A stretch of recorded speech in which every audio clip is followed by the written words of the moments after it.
Okay, so our last chapter in this module is Chapter 11, Paralympic Sport. It's elite, highly competitive disability sport. Athletes from more than 140 countries participate. Paralympic Games are held 2 weeks after the Olympic Games in the same host city, along with the same organizing committee. Their motto is Spirit in Motion. So it makes sense, you've got all these facilities set up for the Olympics, why not follow it up with these? So who competes and who doesn't? Competing athletes have a range of disabilities. It may be visual impairments, cerebral palsy, amputations, spinal cord injuries, or intellectual disabilities. Athletes not competing and where they compete instead, the hearing impaired athletes have their own games, as well as athletes with cognitive disabilities.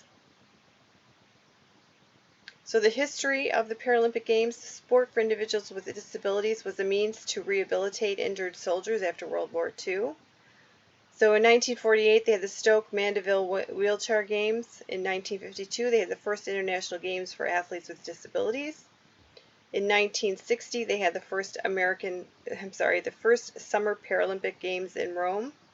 And then in 1976, they added the first Winter Paralympic Games in Sweden. In 1964, the International Sport Organization for the Disabled was started.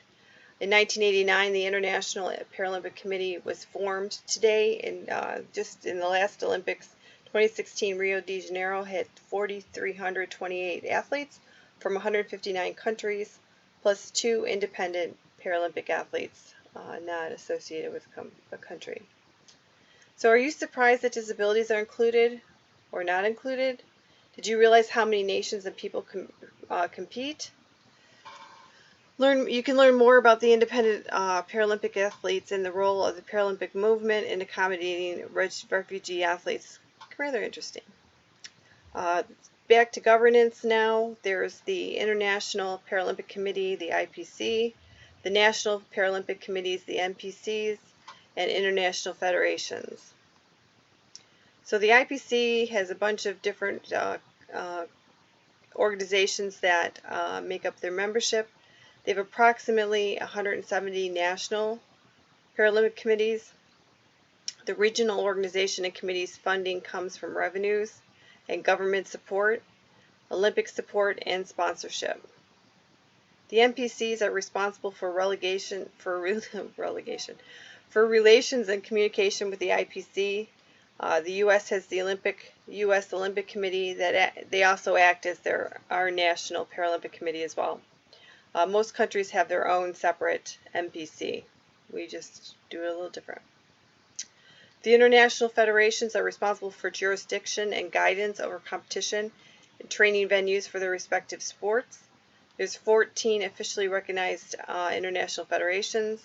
In addition, the IPC serves as the international federation for 9 sports that compete within the Paralympic umbrella. So what are our current policy issues? There's changing technologies. We've talked briefly about Blade Runner before. He competed in the regular Olympics, but he had his legs were both amputated, and he had essentially a blade that he ran on that there was questions of whether it gave him bounce, and the bounce projected him forward. So that was a changing technology that the Olympics had to rule and make a decision, and it was right up to the last minute whether or not they were going to let him compete because of these blades and the question of whether or not it made him go faster. There may be a lack of competitive depth. The integration of athletes with disabilities into able-bodied sports, and also wounded warriors is a policy issue.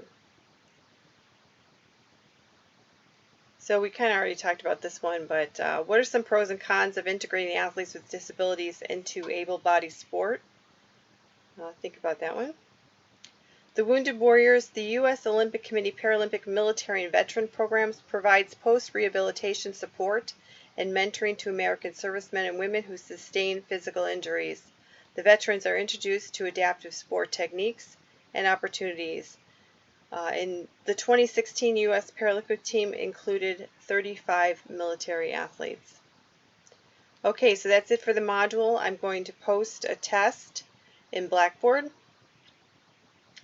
What you're going to do is download the file. You could print it off if you want to, but then write your answers, and I'm going to have basically a Dropbox where you just type the answers in. Question 1 is A, question 2 is B, question 3 is C, and no, those are not the answers, but that's how I will get your responses. So good luck.